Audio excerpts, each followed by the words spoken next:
Good morning, beta. In last class, we have learned a well-known concept of conduction. Conduction का जो बेहतरीन concept है उसके बारे में हमने बात की थी। उसके बाद एक एक्सपेरिमेंट पे आके हम रुक गए थे। अभी उसी एक्सपेरिमेंट से we are going to continue. ठीक है, सो एक्सपेरिमेंट टाइम। क्या बोल रहा है एक्सपेरिमेंट? एम, हमारा लक्ष्य क्या है, ध्येय क्या है? To differentiate between conductors and insulators. हमें डिफ्रेंशिएट, अलग अलग करना है दो चीज़ों को। एक तो है कंडक्टर जो गर्मी को अपने अंदर से बहा सकता है, और एक है इंसुलेटर जो गर्मी को अपने अंदर से बहा नहीं सकता। तो मटेरियल्स कौन कौन से दिए हैं इसको चेक करने के लिए कि कौन सी चीज़ क्या है। अ टिन मग, टिन मतलब जो टिन का मग होता है, जो आपने बहुत ही बारी रेलवे के जो टॉयलेट्स होते हैं ना, हाँ, वहाँ पे वो मग्गा बंधा हुआ होता है चेन से, उसको टिन का मग्गा बोलता है। और आर्मी में भी वही एक मग दिया जाता है सभी को, उसी में आपको सारी चीज़ें करनी होती है, खाने पीने से लेके सारी चीज़ें। ठीक है। अब प्लास्टिक मग, जैसे टम्बलर हम इस्तेमाल करते हैं प्लास्टिक का, वैसे प्लास्टिक का मग्गा। एन इंसुलेटेड मग, अभी इंसुलेटेड मग मतलब उसको पूरा कवर किया जाता है। अभी इंसुलेटेड मग आपको मैं दिखाऊं तो कुछ वो हो जाएगा, ऐसे समझ लो कि वो लकड़ी का है, उसके आसपास वो लकड़ी का ही मग्गा बनाया हुआ है वैसे। And hot water in flask, और कांच का जो फ्लास्क आता है उसके अंदर भरा हुआ गर्म पानी। तो हम किस तरीके से इसको चेक करेंगे? मेथड ऑफ प्रोसीजर या मेथड ऑफ एक्सपेरिमेंट क्या है? So the first point, pour out equal amount of hot water in all three mugs. अभी हमारे पास एक टिन का मग है, एक प्लास्टिक का मग है और एक लकड़ी का मग है। अभी इन तीनों मग के अंदर हमारे पास जो फ्लास्क के अंदर गर्मा गर्म पानी है उबला हुआ, हमें तीनों मग के अंदर इक्वल अमाउंट में डालना है, एक समान डालना है। ऐसा नहीं किसी में ज़्यादा डाला किसी में कम डाला, नहीं, सभी में एक समान तरीके से you have to pour water, a hot boiling water. Be careful while pouring the water, यहाँ पे उसको उधेड़ मत देना, उड़ेल मत देना। क्यों? क्योंकि गर्म पानी है, उबला हुआ पानी है, अगर हाथ से स्लिप हो गया या गिर गया तो आपकी स्किन जल सकती है। तो बी वेरी केयरफुल कि धीरे धीरे पानी को पोर करना है। You can ask an adult to help you, आप चाहो तो घर में अपने बड़ों से मदद ले सकते हो, बड़े भाई बहन हो गए, मम्मी पापा हो गए। दादा दादी को मत बोलना क्योंकि उनके हाथ शेक करते हैं। सो बड़े जो अच्छी तरीके से इसको संभाल सके। Second, now touch the outer surface of each mug. अभी थोड़ी देर, 1 या 1.5 मिनट के बाद आपको क्या करना है, तीनों जो मग्गे हैं उनकी बाहर की जो सतह है, सरफेस है, उनको टच करना है। और यहाँ पे ऐसा सीधा पकड़ मत लेना, पकड़ लोगे तो जल जाओगे। हमें पता नहीं है कौन सी चीज़ कंडक्टर है और कौन सी इंसुलेटर। तो हम क्या करेंगे, धीरे धीरे उसको ऐसे ऐसे ऐसे ऐसे टच करेंगे ताकि हमें पता चले कि कितना गर्म है। तो जब भी आप चलो तीनों को हमें टच करना है, उसके बाद मैं बताता हूँ। नोट डाउन योर ऑब्जर्वेशन, आप क्या ऑब्जर्व करते हो वो आप लिख लो। तो आप ऑब्जर्व करोगे कि जो टिन का मग है वो सबसे ज़्यादा गर्म हुआ पड़ा है। It is transferring heat, it behaves like a conductor, क्योंकि उसके अंदर गर्म पानी है फिर भी कंडक्शन की वजह से उसके बाहरी surface, outer surface is also been heated, है कि नहीं? So that is conducting a heat very much. ठीक है। प्लास्टिक मग को जब आप टच करोगे तो आप पाओगे कि टिन के मग के कंपैरिजन में प्लास्टिक का मग्गा गर्म तो हुआ है बट उतना ज्यादा गर्म नहीं हुआ जितना टिन का हुआ है। दैट मीन्स प्लास्टिक जो है वो हीट को कंडक्ट तो कर रहा है बट उतना कंडक्ट नहीं कर रहा जितना टिन का कर रहा था। और जब लास्ट में आप लकड़ी के मग्गे को टच करोगे तब आप पाओगे कि उसमें से तो ना के बराबर गर्मी रिलीज हो रही है, मतलब बाहर आपको गर्म ही नहीं लगेगा, है कि नहीं? तो that means would is a insulator of heat, लकड़ी जो है वो गर्मी को जरा भी बहने नहीं देती। तो दिस आर योर ऑब्जर्वेशन, ये चीज आपने ऑब्जर्व की। तो अभी हम इसको नाम दे तो टिन को हम बोल सकते हैं कंडक्टर, लकड़ी को हम बोल सकते हैं इंसुलेटर। बट बीच वाले को क्या बोलेंगे? जो आधा काम कर रहा है, आधा काम नहीं कर रहा, तो उसको हम बोलेंगे सेमी कंडक्टर। क्या बोलेंगे? Semi conductor. मतलब कंडक्ट तो कर रहा है बट आधा ही कर रहा है, तो उसको हम बोलेंगे सेमी कंडक्टर। तो कंडक्टर जो फुल हीट पास कर रहा है, सेमी कंडक्टर जो आधी कर रहा है, एंड इंसुलेटर जो करता ही नहीं। ठीक है। So observation, you will note that tin mugs feels quite hot to touch. आप पाओगे कि टिन का जो मग्गा है वो काफी गर्म हो चुका है। The plastic mug is lightly hot. Plastic का जो मग्गा है वो थोड़ा सा गर्म हुआ है। एंड द इंसुलेटेड मग, जिसको हम लकड़ी का मग्गा फिलहाल बोल रहे हैं, does not feel hot too much, और वो जरा भी गर्म नहीं हुआ है या थोड़ा सा ही गर्म हुआ है। कंक्लूजन, इससे हम क्या डिसीजन पे आ सकते हैं? हमारा कंक्लूजन क्या है? Tin conducts and passes heat to your hands. Tin जो है वो गर्मी को कंडक्ट भी करता है और उसको पास ऑन भी करता है आपके हाथ में। whereas the plastic and air filled between the layers of insulated cup do not conduct the heat to your hands। जबकि प्लास्टिक का मग्गा और लकड़े का मग्गा उतनी ज्यादा हीट को पास नहीं करने देते अपने अंदर से भी और अपने अंदर से किसी और के अंदर से भी, किसी और के अंदर। Thus we can conclude that, इसी वजह से हम ये डिसीजन पे आ सकते हैं, निर्णय पे आ सकते हैं, that metals are good conductors of heat, कि लोहा जो होता है किसी भी टाइप का वो सबसे अच्छा कंडक्टर होता है गर्मी का। while plastic and air heat are insulators। जबकि हम प्लास्टिक की बात करें, हवा की बात करें, लकड़ी की बात करें या फिर किसी और मटेरियल की बात करें तो वो इंसुलेटर की तरह काम करता है, मतलब वो हीट को अपने अंदर से बहने नहीं देता। तो आई होप ये पूरा एक्सपेरिमेंट आपको समझ में आया होगा। दूसरा भी एक एक्सपेरिमेंट ले लेते हैं डेमोन्स्ट्रेशन के साथ। चलो, ओके। एम, अभी ये दूसरे एक्सपेरिमेंट का लक्ष्य क्या है? To demonstrate heat transfer by convection. अच्छा, कन्वेक्शन तो हमने पढ़ा नहीं ना अभी तक, कंडक्शन ही पढ़ा और बाद में एक्सपेरिमेंट किया। ये कन्वेक्शन अभी पढ़ने के बाद इसको करें तो ज़्यादा अच्छी बात है, क्योंकि सीधा करेंगे तो आपको कुछ भी समझ में नहीं आएगा। तो हम कन्वेक्शन ले लेते हैं और उसके बाद उसको करेंगे एक्सपेरिमेंट। ठीक है, ठीक। तो अभी बात करते हैं कन्वेक्शन। अभी हीट को ट्रांसफर करने के, हीट को एक जगह से दूसरी जगह पहुंचाने के 3 तरीके होते हैं। हम सभी ने ये देखा कि कंडक्शन हो गया, कन्वेक्शन हो गया और रेडिएशन हो गया। कंडक्शन तो हमने सीख लिया कि जब भी एटम्स एक दूसरे के बहुत ही क्लोज बैठे हुए, भीड़ में बैठे हुए होते हैं, तो वाइब्रेट होने की वजह से वो आजू बाजू वालों को भी वाइब्रेट करते हैं, और उसी तरीके से गर्मी एक छोर से लेकर दूसरे छोर तक वो रेडियस में फैल जाती है, जिसको हम कंडक्शन बोलते हैं। अभी कन्वेक्शन कैसे होता है? कन्वेक्शन में एटम्स एक दूसरे के क्लोजली पैक नहीं होते, समझ रहे हो?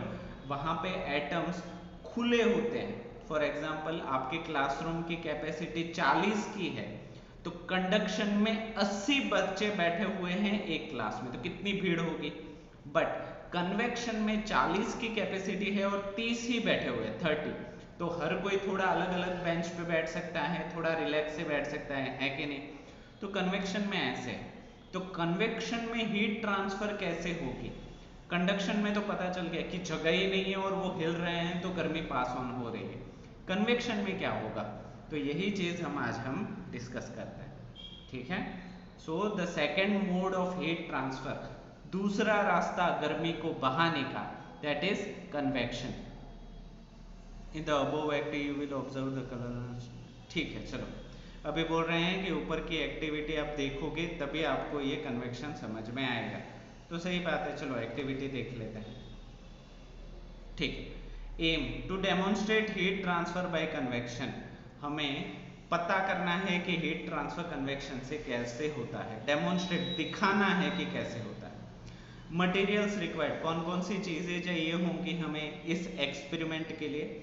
Potassium permanganate crystals. अभी पोटेशियम परमैंगनेट एक छोटा सा केमिकल होता है, वो दिखने में ना पिंक कलर का होता है, तो उसके क्रिस्टल मतलब इसके टुकड़े जैसे नमक के क्रिस्टल्स होते हैं वो वैसे ही पोटेशियम परमैंगनेट के भी टुकड़े आपको मिलते हैं बाजार में। एक बीकर चाहिए होगा, बंसन बर्नर, एक बर्नर चाहिए होगा गैस का, एंड वाटर, थोड़ा सा पानी चाहिए होगा। कैसे करेंगे हम इस एक्सपेरिमेंट को? और एक्सपेरिमेंट को करने से पहले हम इस फिगर से देख लेते हैं, क्योंकि फिगर से बहुत सारी चीज़ें समझ में आ जाएगी।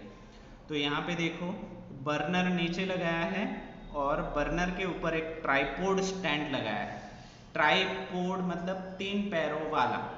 तो यहाँ पे एक स्टैंड है और उसके ऊपर कांच का बीकर लगाया हुआ है, और कांच के बीकर के अंदर colored water rises up and goes down due to the convection current। ठीक है, वो क्या होता है वो मैं आपको बताऊंगा। एंड पोटेशियम परमैंगनेट क्रिस्टल सबसे नीचे बैठे हुए हैं। ठीक है, चलो तो अभी इसको मैं ओवरऑल बता दूं क्या होगा आपको, तो आपको बड़ा मजा आएगा। ठीक है, अभी ये जो पोटेशियम परमैंगनेट है ना, वो नमक के जैसा ही ऐसे क्रिस्टल आता है। अभी बड़ा सा कांच का बीकर है, दैट मीन्स आप उसके आर पार देख सकते हो, थ्रू आउट दे सकते हो। तो जब पोटेशियम परमैंगनेट को आपको पानी में डालोगे तो वो जो टुकड़ा है वो सबसे नीचे बैठ जाएगा, बिकॉज ऑफ इट्स वेट, उसके वजन की वजह से। अभी जब आप उसके नीचे बंसन बर्नर लगा के उसको गर्म करते हो तो धीरे धीरे वो पिंक कलर रिलीज करने लगेगा। कैसा कलर रिलीज करेगा? Pink colour.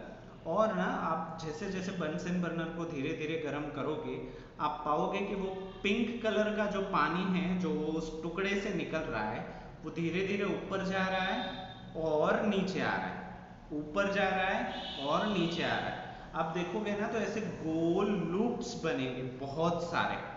तो ऐसा क्यों हो रहा है? दैट मीन्स यहाँ पे जो पिंक कलर है वो ऐसे रास्ते क्यों अपना रहा है, गोली क्यों अपना रहा है, पूरा एक साथ गुलाबी क्यों नहीं हो रहा पानी? तो ये है कन्वेक्शन। जैसे कि मैंने बताया कि क्लासरूम में 40 बच्चे हैं, 30 बच्चों की कैपेसिटी है, तो हर कोई अपने आराम से अलग अलग जगहों पे बैठ सकता है कि नहीं? बट मान लो उस रूम में गर्मी करनी है तो एक बच्चा दूसरे बच्चे से जाके टकराना तो चाहिए, है कि नहीं? तो ऐसा करने में मान लो सभी बच्चों को मैं बोल रहा हूँ कि आप सभी को एक दूसरे से टकराना है, ठीक है? तो उनको टाइम ज्यादा लगेगा। क्यों? क्योंकि जगह ज्यादा है, और टकराने के बाद गर्मी भी धीरे धीरे प्रोड्यूस होगी। क्यों? क्योंकि जगह ज्यादा है। तो इसी तरीके से कन्वेक्शन काम करता है। कन्वेक्शन में बहुत ज़्यादा जगह होने की वजह से वो धीरे धीरे पिंक कलर का होगा। इसका और एक एग्जांपल मैं आपको देता हूँ। मान लीजिए कि आपने अपने घर में अगरबत्ती जलाई हुई है, तो ऐसा तो है नहीं कि अगरबत्ती को जैसे ही आपने स्टार्ट किया वैसे ही पूरे घर में सुगंध सुगंध हो गई, स्मेल हो गई, नहीं ना, ऐसा नहीं होता। वो अगरबत्ती की जो स्मेल है वो धीरे धीरे धीरे फैलने लगती है। तो आपको कोई पूछे कि अगरबत्ती की स्मेल का रूम में फैल जाना किस तरीके का फिनोमिनन है, तो उसको आप कन्वेक्शन बोल सकते हो, क्योंकि हवा में एटम्स एक दूसरे से लूज लूज होते हैं। तो अगरबत्ती की स्मेल का एटम दूसरे एटम से जाके दौड़ के टकराएगा, बाद में दूसरा एटम किसी तीसरे एटम से जाके टकराएगा, और ऐसा चलता रहेगा। समझ में आया? तो ये कन्वेक्शन प्रोसेस कंडक्शन के कंपैरिजन में स्लो है, ठीक है? तो इसको फिर से मेथड देख लेते हैं क्या है। जो मैंने समझाया वही है, बट फिर भी एक बार हम पढ़ लेते हैं। Fill the beaker with water, beaker को पानी से भर दीजिए। Add few small potassium permanganate crystals carefully to one side of the beaker. आप क्या करिए, ध्यान से पोटेशियम परमैंगनेट के जो क्रिस्टल है उसको सबसे नीचे रख दीजिए, बीकर के नीचे। अब यहाँ पे पानी भरने के बाद पोटेशियम परमैंगनेट के टुकड़े डालने, टुकड़े डालने के बाद पानी नहीं भरना है, वरना क्या हो जाए, वो घुल जाएंगे और आपको कन्वेक्शन दिखाई नहीं देगा। Place the Bunsen burner under the beaker such that the flame is just below the place where you drop the crystal। अभी बंसन बर्नर जो आपने रखा है उसको एग्जैक्टली बीकर के नीचे वहां पे रखना है जहां पे आपका पोटेशियम परमैंगनेट का टुकड़ा पड़ा हुआ है। Heat it and observe it carefully. उसको गर्म कीजिए और देखिए क्या होता है। वो हमने देख लिया, ऑब्जर्वेशन भी एक बार देख लेते हैं। You will observe that the violet color rises from the sides of the crystal। आप ये देखोगे कि क्रिस्टल के आसपास से violet colour, pinkish violet colour निकलना शुरू हो जाएगा। moves up to the top of the water surface and then comes down again। आप देखोगे कि वो धीरे धीरे ऊपर गया और बाद में वो घूम के वापस फिर से नीचे आया from the opposite sides of the beaker only to rise up again, और वो वहां से फिर से वापस ऊपर जाने लगा। This process continues until the whole beaker gets filled with the violet colored water। और ये जो लूप बनने की जो प्रोसेस है वो तब तक शुरू रहती है जब तक बीकर के अंदर वाला पूरा पानी वायलेट कलर का नहीं हो जाता। तो इनसे हम कंक्लूजन क्या निकालते हैं? The violet colored hot water from the above the flame rises up and the cold water from the sides of the beaker comes down to replace it because of the convection current। तो इससे हम निर्णय क्या ले सकते हैं कि जब भी हम बंसन बर्नर से पोटेशियम परमैंगनेट के टुकड़े के एग्जैक्टली नीचे गर्मी दे रहे हैं तब वहां पे पानी गर्म हो रहा है और वो गर्म पानी हमेशा ऊपर जाएगा। एक चीज आपको याद रखनी है, गर्म चीजें हमेशा ऊपर के तरफ जाती हैं, ठंडी चीजें हमेशा नीचे के तरफ आती है। तो आप देखोगे कि बीकर के बीच में बर्नर रखने की वजह से वहां पे जो वायलेट कलर है वो ऊपर के तरफ जा रहा है और अभी जो चीज ऊपर गई तो उसने नीचे तो जगह खाली कर दी, तो नीचे कौन जगह लेगा? ठंडा पानी लेगा और वो ठंडा पानी फिर से लूप बन के वापस जाएगा और वो खुद गर्म होगा। तो ऐसे वो पूरा चक्कर चलता रहेगा। गर्म चीज जाएगी ऊपर, देखो मान लो कि ये गर्म है, मैं आपको फुल स्क्रीन में समझाता हूँ। हाँ, अभी मान लो कि ये मेरा हाथ पानी है और नीचे मैंने बंसन बर्नर रखा है। अभी बर्नर नीचे इसको धीरे धीरे गर्म कर रहा है, तो जैसे जैसे ये गर्म होगा ये ऊपर जाएगा। जैसे हवा वाला बलून जाता है तो वो धीरे धीरे ऊपर होगा। अभी ये ऊपर जाने की वजह से यहाँ पे जो जगह है इतनी वो तो खाली हो गई, तो ये खाली जगह कौन ले लेगा? ठंडा पानी ले लेगा। उसकी जगह दूसरा एक हाथ आ जाएगा तो वो भी धीरे धीरे गर्म होगा, तीसरा आ जाएगा वो भी धीरे धीरे गर्म होगा। तो ये आप देख रहे हो पूरा चक्कर ऐसे चल रहा है, इसी को हम बोलते हैं कन्वेक्शन। तो आई होप यहाँ तक तो चीजें आपको क्लियर हो गई होगी। गर्म चीजें जाती है ऊपर, ठंडी चीजें आती है नीचे।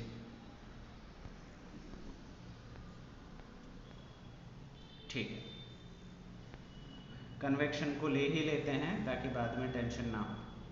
हाँ, यहाँ पे देखो, इसको भी आप अच्छे से कन्वेक्शन को समझ सकते हो।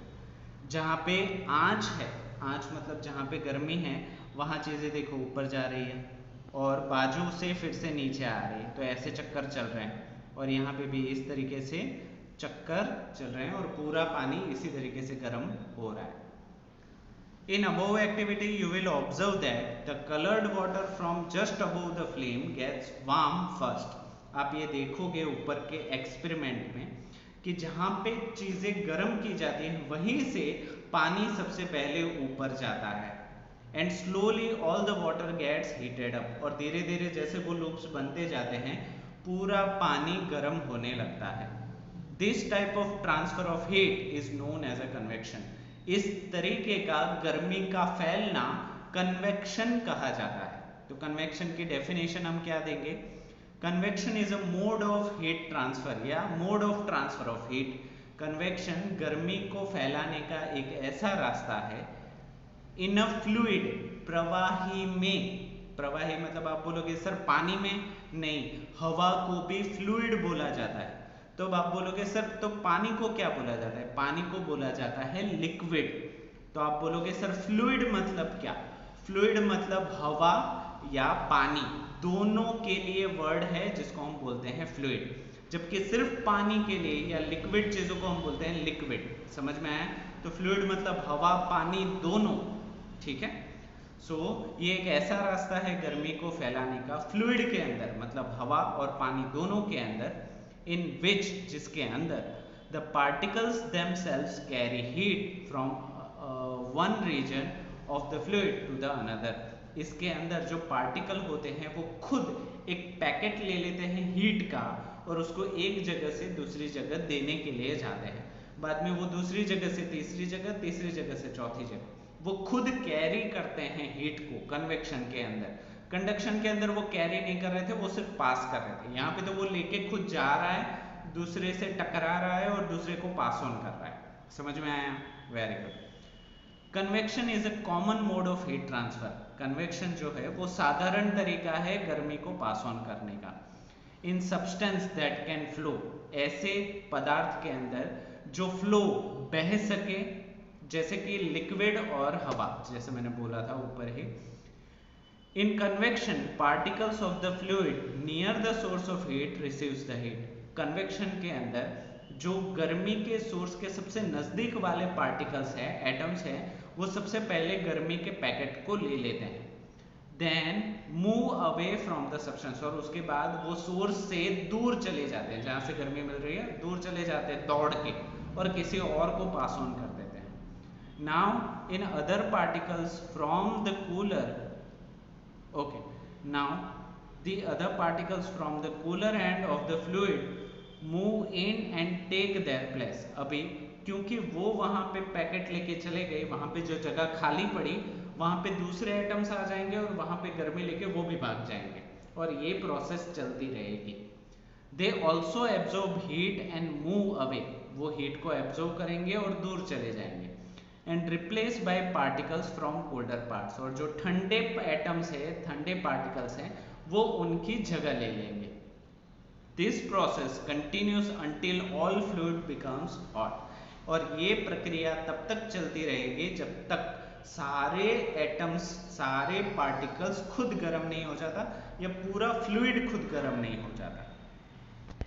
इन कॉन्ट्रास्ट टू कंडक्शन, अगर इसको कंडक्शन के साथ आप तुलना करो, कंपेयर करो, in which particles of the substance transfer heat energy only through vibration. Conduction में हमने देखा कि सिर्फ वाइब्रेशन से ही हीट पास हो रही थी, विदाउट लिविंग देयर प्लेसेस, और वो अपनी जगह भी नहीं छोड़ रहे थे। But convection involves the transfer of heat bye movement of particles in the medium, जबकि कन्वेक्शन के अंदर पार्टिकल खुद वो गर्मी को लेके दूसरी जगह जाके उसको पहुंचा के आता है। ये बहुत ही बड़ा फर्क है। Heat transfer due to convection is responsible for various phenomena. ये कन्वेक्शन की वजह से जो ये हीट ट्रांसफर हो रहा है वो बहुत सारी चीज़ों के लिए रिस्पॉन्सिबल है ऑन अर्थ, सच एज, जैसे कि सी ब्रीजेस एंड लैंड ब्रीजेस, जैसे कि समंदर के किनारे जो हवाएं बहती हैं, मैदान के किनारे जो हवाएं बहती है, वो कन्वेक्शन की वजह से ही बहती है। आप बोलोगे सर वह कैसे? सूरज की गर्मी जब धरती पे पड़ेगी तो धरती ज्यादा गर्म होगी, जबकि समंदर ज्यादा गर्म नहीं होगा क्योंकि वो पानी है। तो यहाँ पे गर्मी ज्यादा, यहाँ पे गर्मी कम, तो गर्म चीजें जाएगी ऊपर, तो मैदान के ऊपर सारी हवा क्या जाएगी? ऊपर। तो जब भी आप समंदर के किनारे होंगे ना, तो आपको ऐसे लगेगा कि समंदर के तरफ से हवा आ रही है। Air is blowing from sea towards the land, समंदर से हवा आ रही है मैदान तक, क्योंकि मैदान ज्यादा गर्म हो रहे हैं। समझ में आया? तो ऐसे कन्वेक्शन चल रहा है, ऐसे, समझ रहे हो? ओके।